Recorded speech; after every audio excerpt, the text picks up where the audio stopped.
Tribe টিভির খবরের জের দক্ষিণ দিনাজপুর জেলার তপন নাথিয়ানাল মুর্মু মেমোরিয়াল কলেজের 100 টাকায় অতিথি শিক্ষক নিয়োগের বিজ্ঞপ্তি প্রত্যাহার করল কলেজ কর্তৃপক্ষ।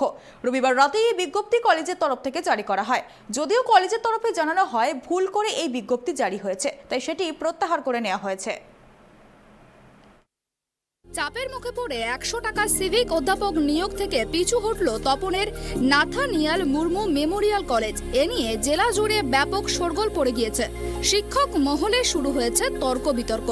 বাম আমলে 2010 সালে নাথানিয়াল মুর্মু মেমোরিয়াল কলেজ প্রতিষ্ঠা হয়। বর্তমানে এখানে প্রায় 15,000 ছাত্রছাত্রী পড়াশোনা করেন, কিন্তু 1,500 পড়ুয়ার জন্য মাত্র 5 জন অধ্যাপক ও অধ্যাপিকা রয়েছেন। তার মধ্যে আবার একজন টিআইসি। ফলে অধিকাংশ দিন কোনো না কোনো ক্লাস বন্ধ থাকছে, যার ফলে সমস্যা হচ্ছে ছাত্রছাত্রীদের। ডিসেম্বরে কলেজে আসার কথা রয়েছে ন্যাকের প্রতিনিধি দলের। সেই দল আসার আগে আমন্ত্রিত শিক্ষক নেওয়ার নির্দেশিকা জারি করে তপনের নাথানিয়াল মুর্মু মেমোরিয়াল কলেজ। চলতি মাসের 11 তারিখে একটি বিজ্ঞপ্তি জারি করা হয়। তাতে বাংলার জন্য 2, এডুকেশনের জন্য 2, দর্শন ও রাষ্ট্রবিজ্ঞানের জন্য 1 জন করে আমন্ত্রিত শিক্ষক নেওয়ার কথা বলা হয়। ক্লাস প্রতি তাদের মাত্র 100 করে টাকা দেওয়া হবে, এমনটাই জানানো হয়েছে বিজ্ঞপ্তিতে। প্রয়োজন না হলে তাদের আবার বাদও দেওয়া হতে পারে। 19 সেপ্টেম্বর পর্যন্ত ছিল আবেদন জমা দেওয়ার শেষ তারিখ। 20 সেপ্টেম্বর ইন্টারভিউয়ের জন্য বরাদ্দ ছিল। রবিবার বিষয়টি নাথানিয়াল মুর্মু মেমোরিয়াল কলেজের 100 টাকার সিভিক অধ্যাপক নেওয়ার বিষয়টি প্রকাশিত হয়। এরপরই শুরু হয় বিতর্ক। দেখুন, গত 2 দিন আগে তপন কলেজ কর্তৃপক্ষ একটি বিজ্ঞপ্তি জারি করে। সেখানে বলা ছিল যে আর শিক্ষক নতুন করে নিয়োগ হবে, তারা আর ক্লাস প্রতি 100 টাকা করে পাবে। এতে একটা হিসাব করে যেটা দেখা গেছে যে ন্যূনতম মজুরি যেটা দক্ষিণ দিনাজপুর তথা পশ্চিমবঙ্গে, তার থেকেও একজন শিক্ষকের আর বেতন কম দাঁড়ায়। এই বরাবরই এই দক্ষিণ দিনাজপুর তথা পশ্চিমবঙ্গে শিক্ষিত বেকারদের অবমাননা করা হচ্ছে।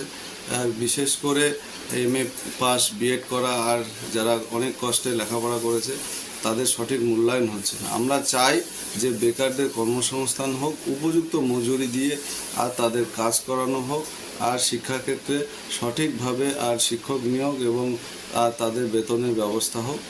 এটা আমরা চাই। এই জন্য আমরা আন্দোলন করেছিলাম। কলেজ কর্তৃপক্ষ তাদের ভুল বুঝতে পেরেছে এবং তারা এই যে বিজ্ঞপ্তি জারি করেছিল আর সেটা তারা উঠিয়ে নিয়েছে এবং পুনরায় তারা আবার নিয়োগ পদ্ধতি কীভাবে তারা করবে সেটা পরবর্তী জানাবে। কিন্তু আমরা এটা আন্দোলন করেছিলাম, তার পরিপ্রেক্ষিতে তারা বাধ্য হয়েছে সঠিকভাবে পরবর্তীতে আর নিয়োগ প্রক্রিয়া সম্পন্ন করতে। ধন্যবাদ।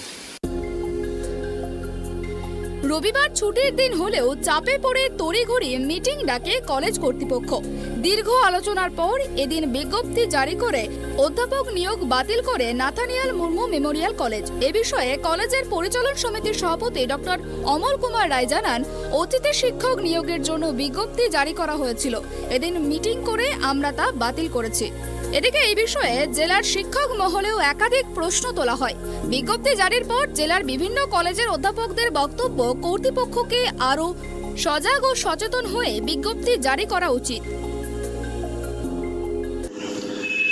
অ্যাকচুয়ালি আমরা যেটা শুনতে পারলাম যে কলেজ কর্তৃপক্ষ যে বিজ্ঞপ্তিটা জারি করেছিল সেটা তারা উইথড্র করেছেন এবং নতুন কোনো বিজ্ঞপ্তি জারি করবেন। বিষয়টা এখানে দলের কোনো বিষয় নেই, এটা টোটালটাই কলেজ কর্তৃপক্ষের বিষয়। এবার কলেজ কর্তৃপক্ষ মনে করেছে এটা ভুল হয়েছে বা কোনো মিস্টেক হয়েছে, সেই জন্য নোটিফিকেশন আবার তারা পুনরায় করবে চিন্তাভাবনা করে। এই বিষয়ে দলের কোনো এখানে ব্যাপার নেই, টোটালটাই কলেজ কর্তৃপক্ষের বিষয়। গতকাল বিজেপির রাজ্য সভাপতি সুকান্ত মজুমদার ক্লাস প্রতি 100 টাকা দেওয়ার প্রতিবাদ করেন ফেসবুক ও এক্স হ্যান্ডেলে। বিভিন্ন শিক্ষক সংগঠন ও শিক্ষা মহল থেকে প্রতিবাদের ঝড় ওঠে। লাগাতার খবর সম্প্রচারের জেরে ওই নিয়োগের বিজ্ঞপ্তি বাতিল করা হয় কলেজের ওয়েবসাইট থেকে। সন্তু দাসের রিপোর্ট, ট্রাইব টিভি, দক্ষিণ দিনাজপুর।